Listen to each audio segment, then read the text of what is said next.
Welcome back to TechCouture podcast. I'm your host Kabir Shah, and before we get into the final episode of the season, I want to take a moment to acknowledge some of the great companies that have come onto the platform. First, Benny, which is building the thrift store of the future; Pickle, the fastest growing peer-to-peer fashion rental platform in the US; Red Studios, which brings the next generation of top global fashion brands to the US market; and a whole lot more.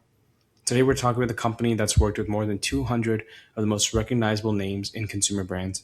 Meet Pinpoint, the social operating system for social media native consumer brands and platforms.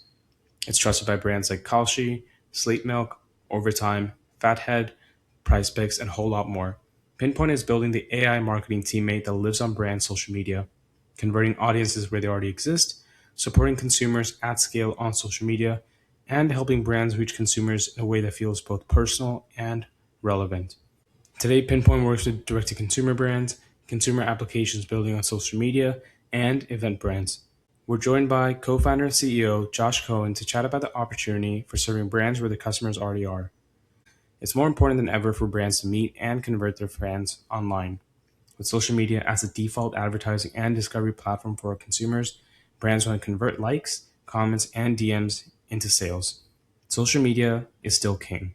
In just a few months, Pinpoint has supported more than 200 brands, including some celebrity backed companies like The Rock's Papatui, Alix Earle's sipMARGS, Jake Paul's Betr, Molly Baz's Ayoh, and a whole lot more. With that, let's get started.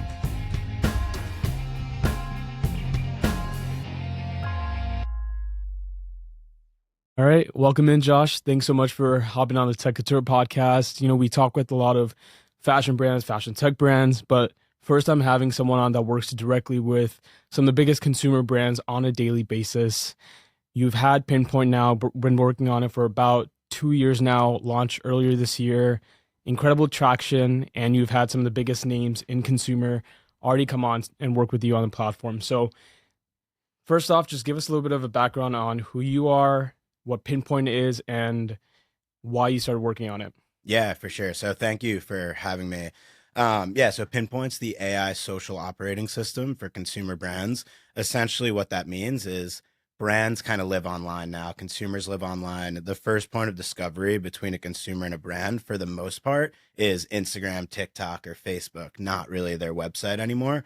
So our whole idea was, how can we build tools that convert consumers from social media, as well as tools like Klaviyo or Attentive convert people who land on your website. So that's kind of the idea around it. And we've done really well in terms of converting consumers, one, from organic social into customers of your product, but then two, from paid social as well. And yeah. Yeah. And especially with like the current landscape where just customer acquisition costs for brands reaching new and existing customers is so high. And like you said, social media is almost like the default channel now where shopping, inspiration, and discovery happens. What is it that value proposition that you're providing to brands, and what has that some early feedback been like from them? Yeah. So, I mean, the early feedback has been great. We've been around for about 9 months now since launch, and we work with over 200 brands and some of the top brands in the world. So feedback's been awesome. In terms of like the value prop, it's very simple. Turn your audience into customers. Like you said, consumer discovery is happening on social, and then purchasing is happening on social as well. So we essentially exist as that conduit to make sure the point from discovery to purchase is as short as possible. And yeah, we've done a really great job at that. So again, whether someone finds you as a brand from either an organic post, a reel, a story, a TikTok, a Facebook post, or a paid ad, we could convert that person as quickly as possible by essentially reaching them where they're most likely to go and convert and go and kind of like see that you exist and answer. So that happens to be the DM. So when someone goes and interacts with a post, whether it's organic or paid, we as Pinpoint essentially pick up on that consumer, who they are, as well as their intent, and go, okay, Kabir, you're probably really likely to buy this t-shirt or this, tomato sauce or whatever it might be. Send you a DM and say, hey, we'd love for you to try, from the actual brand's account, hey, we'd love for you to try out our product. Here's 20% off your first order. And it's a great way to go and convert that initial customer. Yeah, no, and I think like you see a lot of major brands on social media. Some of them, they might have, hundreds of thousands, some big brands, millions of followers, but you're not always reaching your most active audience members. And especially now with how a lot of our algorithms on social media dictate, what sort of content we receive, you may not even actually be reaching your exact audiences. So how do you ensure and how do you work with brands to say you have 500,000 followers here, we're going to help you convert not only that existing audience base, but also as you continue to meet new consumers across, stories or different explore feeds, that we're going to help you convert those into real active, not only audience members, but also hopefully convert them into sales for these brands. Yeah. So, I mean, I think like just to take a little bit more of a macro view, the kind of divergence of brand and creator is happening as we speak. Every brand kind of views their Instagram profile as a creator in its own right. Like I was literally scrolling through Instagram as I was on the subway coming here, and I was looking at Braxton Berrios. He's like pretty famous NFL player, and Yep. used to be dating Alix Earle, also pretty like involved in the celebrity scene. And he posted just a random post, kind of just like some pictures of him playing football, and I saw in the comments, Cheese It actually commented on the post. And I'm like, okay, this is interesting. What's great about Pinpoint is, okay, Cheez It commented on the post. The Cheez It comment, it was kind of just like a funny, like meme comment. And it had thousands of likes on that exact post. Yeah. So then those thousands of people who go to the Cheez It account, they probably know what Cheez It is. Right. Maybe they don't, but Cheez It's been around for a while. But let's say that's a newer brand and they make that great comment.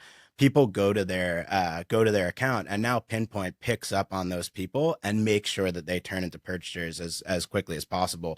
So like you said, like you already have a following. Maybe some of them know who you are. Maybe some of them just followed you because you were kind of like a funny meme page, but they don't exactly know what you are yet. And Pinpoint could convert those people, but then also convert everyone new who comes to your account. So like I think another example of this is Poppy did an amazing job of this. Poppy was kind of like a creator before it was a brand. Like what I mean by that is they built their brand before people tried their product. So if you think about like COVID, TikTok kind of just starting, Poppy was going viral on TikTok every single day as kind of like this cool brand. And they were like, oh, this is, people were like, oh, this is interesting. What is this? It's like a healthy soda. What does that even mean? Nobody even knew what the product was necessarily. Like they hadn't even tried the product, but they're like, oh, I'm kind of in on Poppy. I'm in on the founders. Allison Ellsworth like did an incredible job making herself the face of the brand, and people were in on her, and people were in on Poppy as kind of like a creator and like a social media profile almost. And then you try the product and you go, oh, this is great. I'm gonna go and repeat purchase. But in terms of that initial customer acquisition, like social media is so important, and getting your name out there, TikTok, Instagram, etc., have kind of democratized access to like building that audience. But Pinpoint could actually go and help you convert that audience to the point of purchase. Got it. One, I want to give a quick shout out actually to, like you brought up the example of Cheez-Its. I've seen this noticeably over the past 2 years specifically, but I have so much fun because the first thing I do when I see a post, I go directly to the comments. Yeah. And the number of consumer brands or personalities, like shout out to these marketing teams because they're doing an amazing job of, like you said, just reaching newer customers. And with the help of Pinpoint, like you said, these engagements, you can actually turn them into new audience members and hopefully new conversions into sales as well. So you're on TikTok, Instagram, and a couple other channels as well. What is sort of the dynamic difference between these different platforms, and how do you adjust for that? Or are you able to provide, a platform specific experience, let's call it, that's sort of agnostic? Yeah. So our goal from a product perspective, there's kind of like a product perspective and then like a more of a brand perspective, I guess, from our side. So from a product perspective, we built on Instagram as our first channel. We're like, okay, this is working really well on Instagram. Let's build the exact same thing on TikTok, exact same thing on Facebook, X, etc. So that's kind of how we think about product, is like, how can we build the features that we built on one platform and duplicate them on another?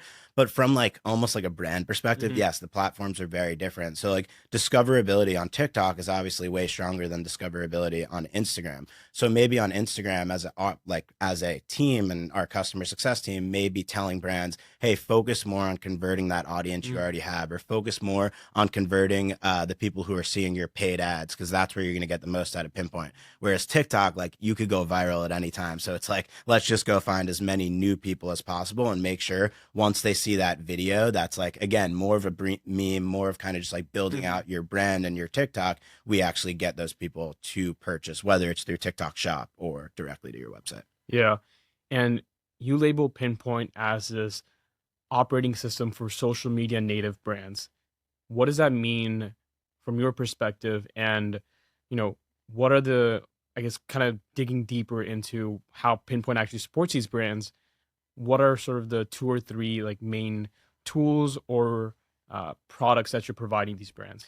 Yeah, so it's interesting. You were kind of talking about, but I brought it up, but you were talking about how impressive it is, like brands like Cheez-Its, Yep. and so many brands are going and actually like commenting on posts and things like that. So I think that's a little bit more of like where we're going. Like, we truly want to be like this AI social operating system for brands.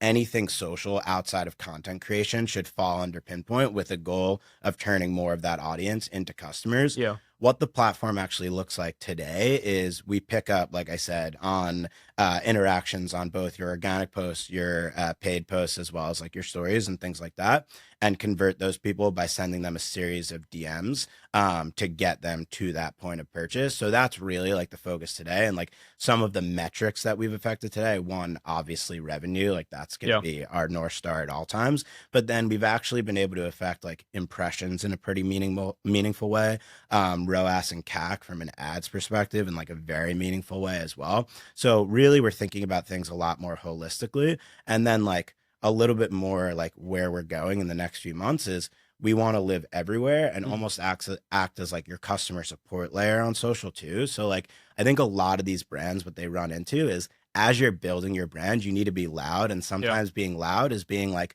a little bit, for lack of a better word, just like a little bit on edge. Like, Yep. you're kind of putting a lot out there. Some people are going to like it, some people aren't going to like it.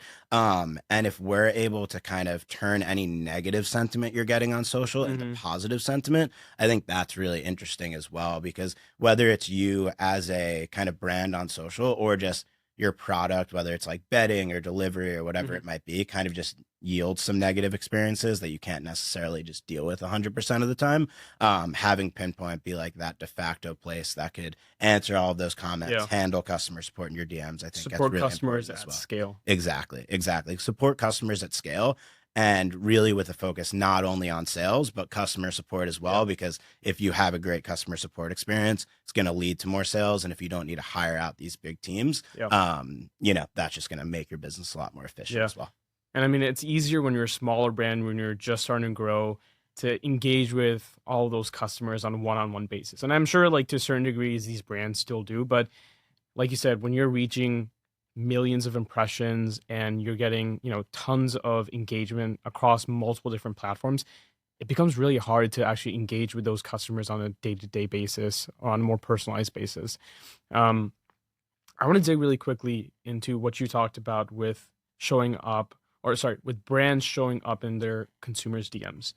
Um, as a consumer, obviously, and very social media native, I feel like a lot of these social platforms, especially Instagram, is turning more into what type of content can I share with my friends, right? So we're moving away not only from the explore feed, but into these like small clusters within our group chats, essentially, that are living on social media.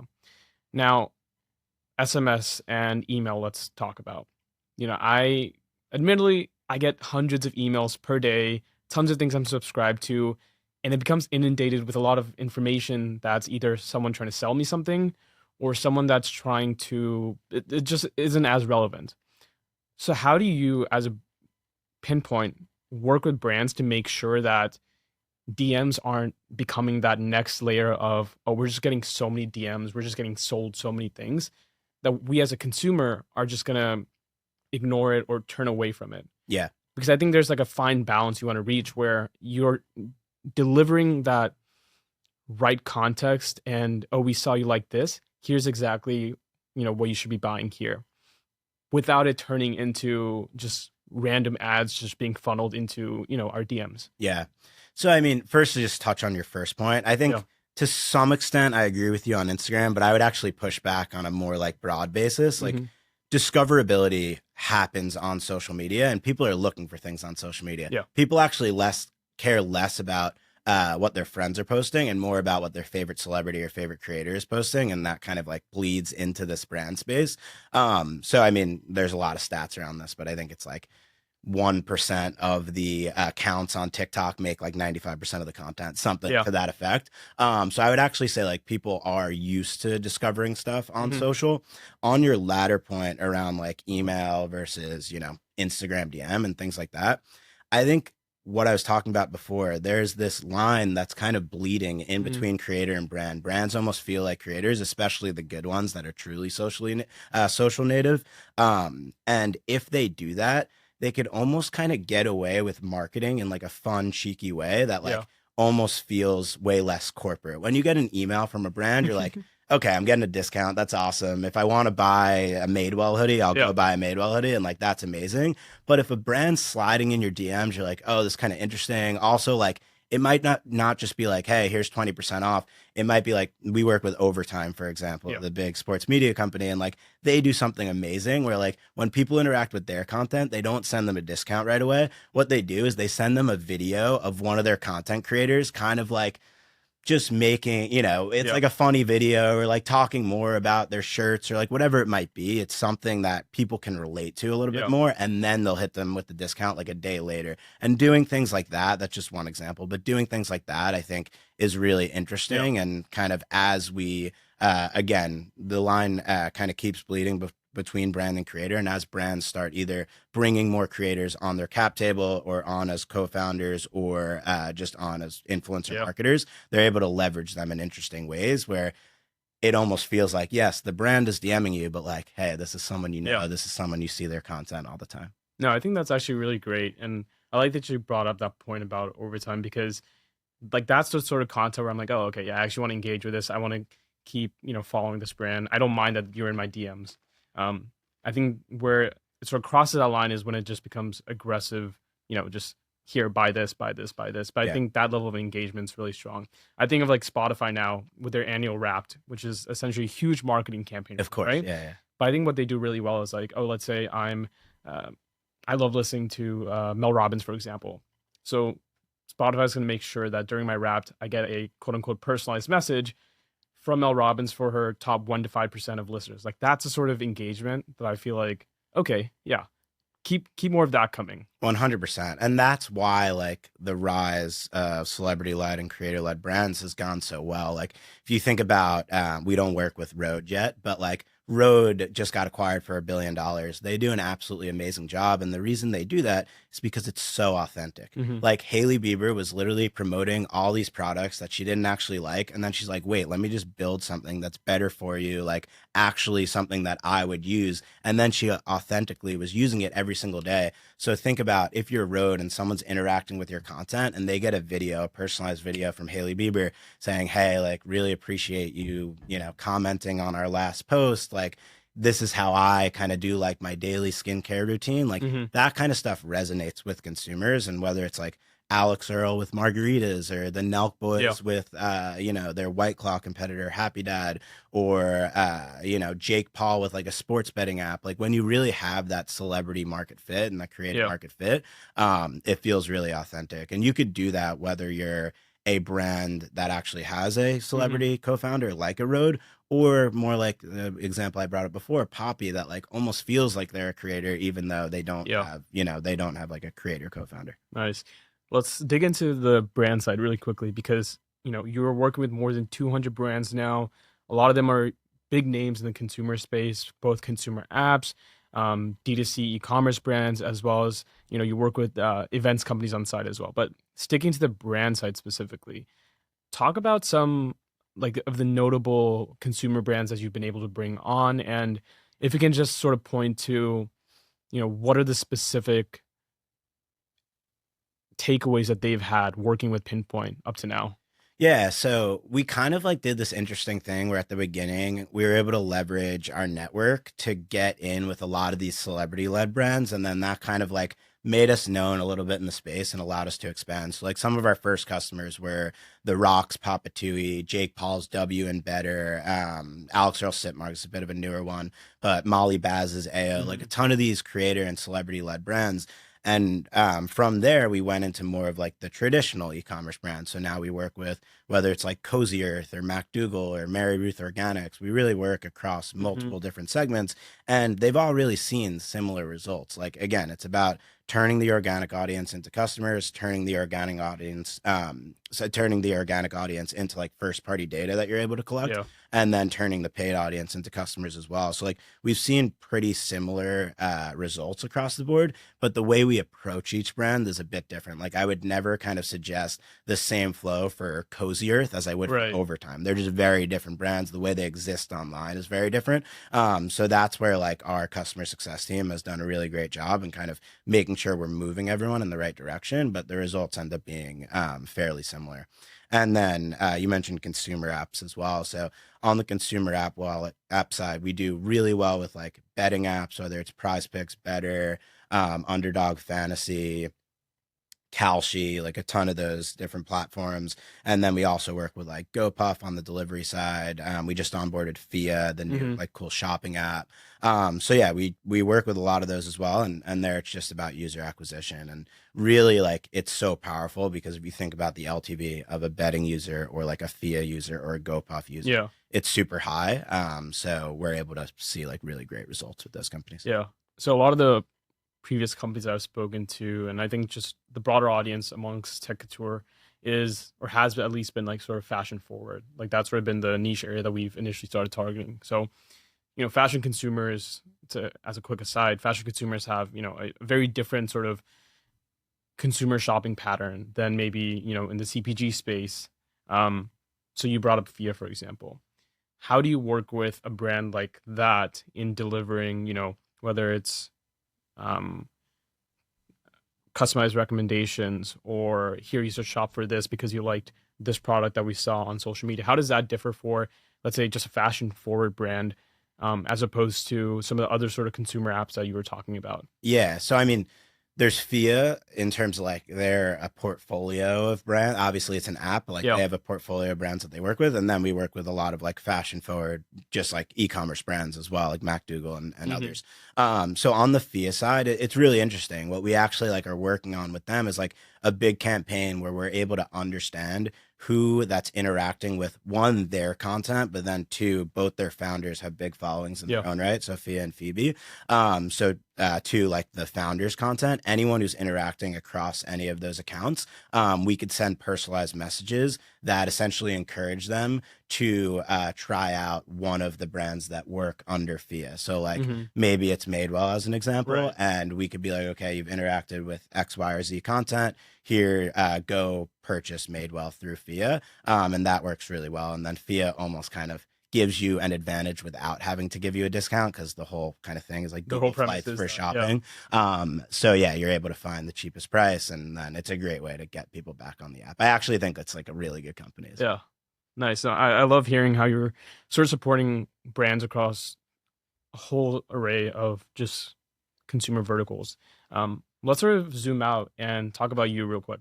So, you come from a background where you were on the founding team of another startup before. Now you're the co-founder and CEO of Pinpoint. Talk a little bit about what sort of brought you back into, I want to go and start my own company now, and sort of, highlight your team as well and why you decided to go this route and why now. Yeah. So, I mean, why I decided to go this route, I'm like an entrepreneur through and through. Yeah. Like, I knew I was always going to go and start a company. Prior to this, I was part of the founding team of a company called Rattle. And I think actually, like, in today's world, where like we're seeing the amount of 20 and 21-year-olds raise as much money as they're raising, we are kind of going against the path of like go get some experience first. So Yeah. like I think that actually was really helpful in my journey. I spent 3.5 years building Rattle. Was the first employee, joined pre-revenue, pre-funding, ended up leading the entire like revenue part of the business. We raised $30 million, scaled to millions in Yeah. revenue, and being able to kind of like get that experience and like understand how to build teams and how to handle investor Yeah. money and like a lot of good, bad, and ugly that goes into any startup journey. Gave me a lot of lessons and a lot of like battle wounds, I guess you could say, to go and build the next thing. So yeah, started working on this. And in terms of the why now, I mean, it's so clear. Like, I mean, literally everyone I talk to is like, yeah, of course that's needed in the world. Yeah. So consumer discovery happens on social. You know the stats, 80% of consumers discover brands for the first time Hmm. on social media. They never make it to the brand's website. We exist as that conduit to Yeah. convert them. So the why now is clear. And yeah, we've been able to build out a killer team. So I have two co-founders. One led product and growth at my last company. So we've been working together for a while. And then one kind of just met in the New York tech Yeah. scene, and he's our CTO. And then have built out a great team around that. So yeah, it's been good so far. And it's fun because, you know, we've been launched for 8.5, 9 months, Hmm. and we have very clear product market fit. We've kind of gotten that 0 to 1 down, and now it's about going and scaling. And like, those are the super fun problems of business. 0 to 1 is like by far the hardest part. So Yeah. I mean, it's still impressive though. I mean, what within you said 9 months or so, reaching a million ARR, having raised correct me if I'm wrong, a two and a 2.5. half million Yeah. seed round. So really impressive starting off, obviously. Um, Talk a little bit about that. And I like that you mentioned that you went the route of having worked at an early startup, building it up, and then kind of coming to now starting your own. Because I think it can be very easy to dive headfirst into something, start building it out, but that process of, like you said, taking it 0 to 1, it is so hard, So hard. Yeah. right? Um, so what sort of advantage did that give you having, and you sort of touched on this, but having done this to a certain degree before, to now taking on this additional responsibility of starting your own company and taking that CEO mantle for the company. Yeah. So I mean, I had the network and the learnings, which is like a really good combo. Like the network, you kind of just like build from being in the space. Like I know most VCs now, like I've been able to build a pretty good network in that realm. And then in terms of the learnings, like I mean, we raised 28 million bucks in our first like 14 months in business for the last Wow. company. So we scaled like crazy and we hired so much. And I think there's a lot of things that happen to not just us, but a lot of companies in like that 2020, 2021, 2022 timeframe A lot of where cash flow. exactly a lot of cash flow. We were living in this zero interest rate era. And the amount of money that was being injected into startups just allowed them to hire teams that they didn't necessarily need. Like, I don't think we needed 30 salespeople to Yeah. get to like where we were. And I think right now we're going the complete opposite approach. And that's probably me being overcautious based off of Yeah. past learnings. We'll start hiring a bit more in 2026. But yeah, we got here with 4 employees. So we've gone 0 to 1, 4 employees. We just hired our fifth, who's going to be starting in Yeah. January. And yeah, I think like being able to stay really nimble and like essentially not hiring that next person until the first person's at capacity, Yeah. if that makes sense, whether that's from a sales, product, engineering, marketing, doesn't matter. Kind of having that mindset, I think, is good, as we also like focus from a VC perspective on revenue per employee, not just like Yeah. overall revenue. So No, and I agree. I feel like taking VC money or any sort of investor money, that's a lot of responsibility, right? And so you have to make sure that, sure, you raise, let's say, 20 million on your seed round or a series A, let's call it, but you then have to convert and actually take that 4x that 5x that, and that can be really hard. And so I think, 4 and 5x is not going to cut it. yeah, So, exactly, right? Like that's on the minimum end yeah, of it. yeah, 100x So maybe. I think that's where some of the challenges really came up with a lot of the startups before, in that sort of 2020, 21 craze you were talking about, where, I mean, just looking at data now, so many teams that are raising their first seed round and even maybe moving to Series A, they're starting off with smaller teams, to your point, than they were even last year or the year before that. So that focus on revenue per employee, I think, is a really strong point that you just brought up. Yeah. So, I mean, just to touch on that a little bit, I think there's been a good shift that's happened over the past, call it like 18 to 24 months, where like VC is not becoming like as cool. Like I was at a dinner last night, and someone was talking about their business, and they're doing like really, really well. Yeah. And I was like, "Oh, how much have you raised?" And they're like, "Zero." And I'm like, "Oh, actually, that's cool." I was like, so I think like not every business needs to raise VC. We did because like we have a massive opportunity in front of us. Like I think the best kind of comparison is we're building Klaviyo for social media. Klaviyo is a 10 to $15 billion company, depending on the day and how the market's doing from a public perspective. But yeah, like I think some businesses, it makes a ton of sense when you're going after such a big opportunity in such a big market. But others, like you don't just need to raise VC money because your friends are. Like Yeah. go build a 50 to $100 million bootstrap business. You'll have a great outcome, Yeah. And I think that's honestly, as someone who's an aspiring entrepreneur as well, who's so relatively young, I think it's really inspiring to see just the new crop of young entrepreneurs who are coming up, but they're not taking VC money. And that's not to say that they shouldn't do that, but I think to your point, different businesses have different needs. You may not need to take VC money if you're able to bootstrap to a good amount that you want. And I think it comes from self-realization of what's the scale of the business I want to build as well, right? Not every business has to be $1 billion business. If you can, great. Go out there, raise, scale to $1 billion, maybe IPO. And if you're able to do that, great. But not everyone needs to do that. And I think there's still plenty of opportunity to build really great and valuable businesses that can contribute to society, contribute to your consumer, hire a lot of people as well, without this need to, I think go the typical VC route of we're going to scale to become a unicorn. Not every business has to do that. Yeah. And also it's a lot easier to scale with less resources these Yeah. days. Like with, it's like cliche talking about AI. Obviously everyone knows this, but like it's just way easier to go, and you don't need to hire like 10 SDRs to fill your pipeline. Like go spin up a few AI workflows and you'll be able to figure out Yeah. how to get people in the door. So like, and you could do that from an engineering perspective and all these things. So long story short, like you just don't need the amount of like humans as you used to Yeah. go and scale a company. And that means you don't need the amount of VC dollars as you used to.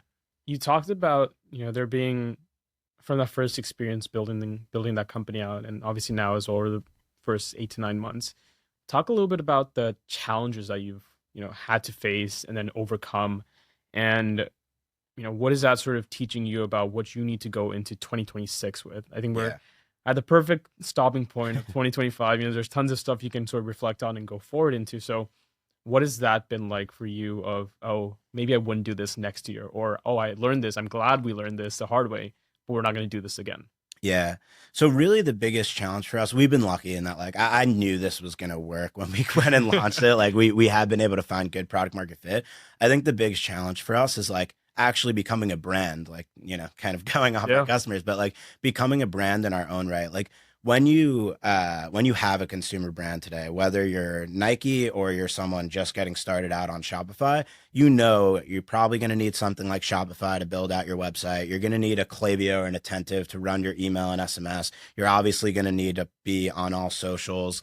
You're going to need some sort of subscription platform if that's part of your business. So like, there's like a few tools that like, okay, I'm starting my business or I have this business that's going. I need X, Y, and Z tools. We need Pinpoint to come into that fold. And it's not like we need to replace anyone, which is great. We just need to make the market more aware of the fact that like, hey, these are the statistics. This is what's happening. All consumers are discovering you on social. What are you actually doing to convert them? And that's where Pinpoint comes in. So like almost becoming known as like this de facto, like, okay, you have a brand, you need something to convert your social media audience. And that thing is Pinpoint. That's the big thing, like focus for 2026. What we've proved this year is brands clearly want it. When we talk to a brand, they convert at a crazy high rate. The big kind of thing for 2026 is just becoming more known in the space. So how do you do that? How are you planning on, without letting all your trade secrets out, right? But how do you become a more recognizable brand in this space? I feel like, would you safely say you're sort of a marketing tech company, right? Yeah. So like, I feel like there's tons of different marketing tech companies out there, and they all touch different areas of the, consumer shopping, even B2B like landscape, right? But how do you stand out, or how do you envision yourself standing out from the crowd and being like, oh, we have Klaviyo, we have Shopify, Pinpoint's got to be our crucial part of our tech stack. Yeah. So, I mean, there's a lot of ways you do it, and I could give you all kind of the quick answers, content, being able to build out a great partnerships motion, there's a lot of Sure. things that you could do. But really, like, the big important thing is just like, you need to become the de facto. Again, like Shopify is one of the most impressive companies on the planet. And the reason they are is because Shopify almost feels like something bigger than just like going and kind of like making a store. It's like Yeah. where the entrepreneurship companies start a business for the price of a cup of coffee. Like these sort of things like infiltrate culture, Yeah. and being able to kind of be in that mold is really what we're going for. So there's a lot of different like ideas we have on how to do it, but like that's where we need to get to. And that's kind of the big focus again for 2026. And I agree to your point of being this recognizable brand, because sure, people can consider you and think of you as just another, tech company that they'd want to have as part of, their tech stack. But I think what's really important to what you talked about with Shopify is this sort of associated feeling of, oh, I can start a business. I'm going to go to Shopify to start it. Or how do I start an e-commerce brand? Oh, wait, look at all these brands that have popped up. And what do they use? Shopify. So that's like you said, becomes a de facto, like, no brainer that, oh, if we want to do this, go to Shopify. Yeah. So that's what you're aiming to with Pinpoint. And what's interesting is Shopify has done this in the B2B space, which is like even harder. Like if you think about from a B2B perspective, you could argue like Salesforce, maybe HubSpot has done it, but like Shopify is one of the true like only players that has done this specifically in like the entrepreneurship space. Like the others are more consumer type companies. So whether it's like, okay, I want to make a reservation, I'm going to go on Resi. I want to pay my friends, I'm going to go on Venmo. I want to start a trading account, I'm going to go on Robinhood. Like those are all consumer activities. Going B2B and still having that kind of like angle and like being in the culture is way harder. So like credit to Shopify for doing it, but like that's the goal and like that's where we're heading. Okay. Well, let's zoom out. Talk about the broader market right now. I think as a 2025 has been a year sort of marred with, consumers feeling the pressure on their wallet. We had a really strong Black Friday. Yeah, very better than expected, surprisingly. But I think a lot of that's driven by sort of this bifurcation of the top, 5 to 10% of consumers really driving that spend, whereas, the rest are sort of getting by, let's call it. But in general, as you sort of look at the market in 2025 and heading into 2026, what are the conversations you're having with brands about, hey, this is the sort of the landscape of what our consumers are right now. How do we reach them in a way that doesn't turn them off, but actually can convert them and meet them where they're at? Yeah. So, I mean, in terms of meeting them where they're at, like that's what our product, exactly does. I guess just like speak a little bit more broadly, like we did see really great numbers over Black Friday, and there's a difference between what kind of the data tells us from like how, the jobs report and things like that, and then like how people actually like feel. So I think people may feel down in terms of like where inflation is and things like that, but like consumer spending actually continues to go up. And I think that just like naturally happens, especially on more of these kind of items that make you feel good, whether it's beauty products or fashion or even food and bev, which is the business in which you're supporting. Exactly. Or, whether you could argue whether it's good or bad, but like real money gaming, like that's obviously going to be something that people continue spending money on. So like, I don't think necessarily the two are correlated, and like Shopify continues to have their greatest quarter over quarter, even though kind of consumers in America might not be doing as well, but they're still spending to the same extent, if not more. And are you supporting primarily US based consumers for a lot of your brands, or are you also reaching reaching consumers? Because most of your brands, they're the global phenomenon. Are you reaching them globally as well, or is it primarily US targeted? No. So we work globally. We work with a ton of brands in Europe. Actually, like two of our big investors are both based in London. So we work with a ton of brands across the world, like Europe, Australia, South America, a bunch of brands. So pretty global. And then in terms of consumers, I mean, consumers, like consumers everywhere Yeah. buy American brands. America like moves culture. So Yeah. any brand that's doing well in America will eventually start getting consumers Yeah. everywhere. No, I love that. Kind of going back to that point about AI. I know we it's such a everyone knows about it, everyone talks about it, everyone's probably tired to a certain degree, hearing about it. But I feel like right now the state of discovery is shifting away from, and I think it correlates with what we're seeing with um, acquisition costs rising across most digital channels. But, outside of social media, now increasingly we're seeing brands invest in showing up on LLMs, primarily OpenAI's ChatGPT, Perplexity, with Google AI mode, all that sort of stuff. How do you kind of think of positioning Pinpoint within that landscape?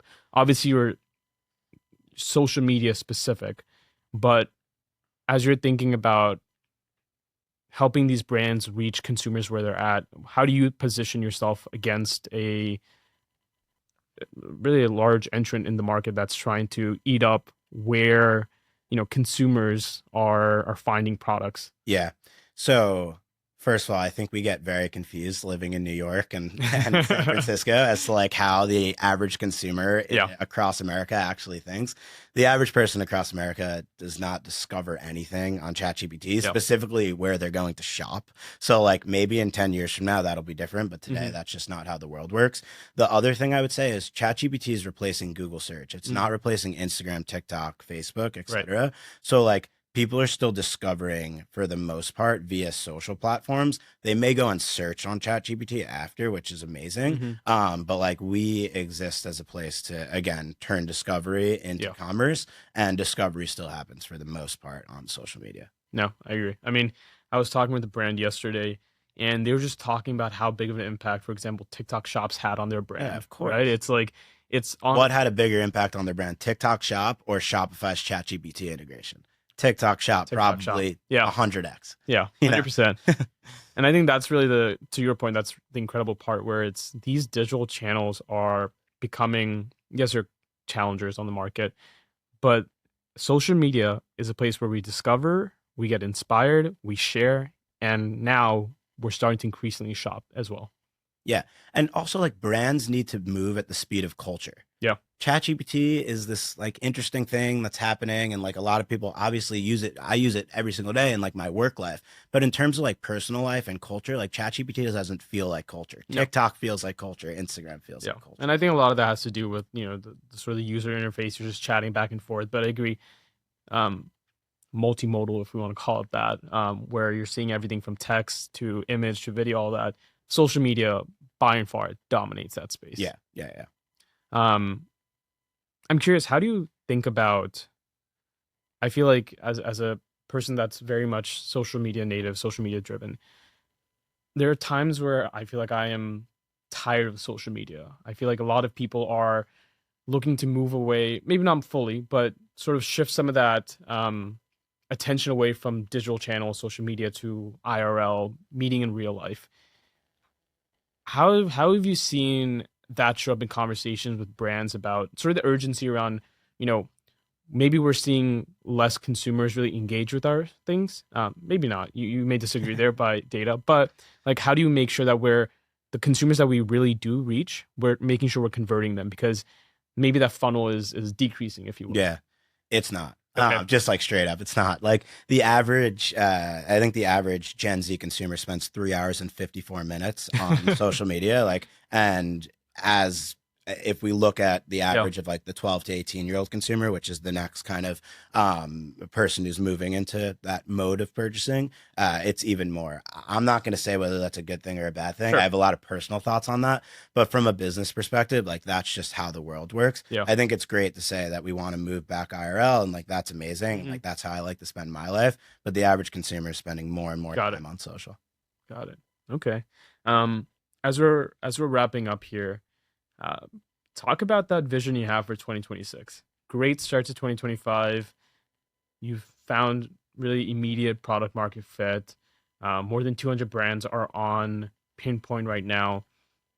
What is that goal you have for yourself and the business going into 2026? Yeah, so it's the year to become the de facto player in the space. Okay, every brand who starts, or every brand who's already going, they need Pinpoint as their social operating system, and that's really where we're heading. So like Nike, Uber, DraftKings, across the Yeah. board, Louis Vuitton, it doesn't matter. Like every brand should use Pinpoint, and 2026 will be a really good mix of one, getting the more of those top brands on. We already Yeah. have a good amount of them, but getting more of those brands that are just like very known on the platform, while still continuing to eat up more and more of the long tail of, just the everyday Shopify entrepreneur. Yeah. No, I think that's amazing. And, I'd love to see Pinpoint really capture that market as well. Strong, strong start to the moon. Yeah, I appreciate it. And then sort of to lastly wrap up, you've talking about your own personal journey, starting off on a founding team of a, pre-revenue, pre-product team, and then growing that out. Now starting your own company. For any young entrepreneurs that are out there, what is something that you want to make sure you're leaving them with? Whether that's in terms of, oh, I wish I'd done that, or here's the opportunity today that you should really be taking a look at. I feel like there's tons of content out there that sort Yeah. of talks about this exact thing, but from your perspective, really having built and ran companies, what is that thing you want to leave people Yeah. with? So, I mean, there's really only two things that matter in an early stage startup, specifically going like 0 to 1 and really even 1 to 10: product and sales. And as long as you're A plus at one of those, like be best in class at either product or sales, and everything else will fall into place. Like you're able to hire from for your B's and C's. And like, I think the kind of old adage of like, make your A's A pluses and let someone else do your B's and C's is more powerful, like in entrepreneurship, than any other space. Literally just become amazing at product or sales, go start a company and find other amazing people to kind of do everything else. Yeah. Awesome. Well, thank you again, everyone, for coming on to TechCouture podcast. This wraps up season 1. We've had tons of great entrepreneurs, builders, early team members, and looking to have more of you join on for season 2. Thank you so much, Josh. Thank you for coming on. Yeah. Thank you for having me.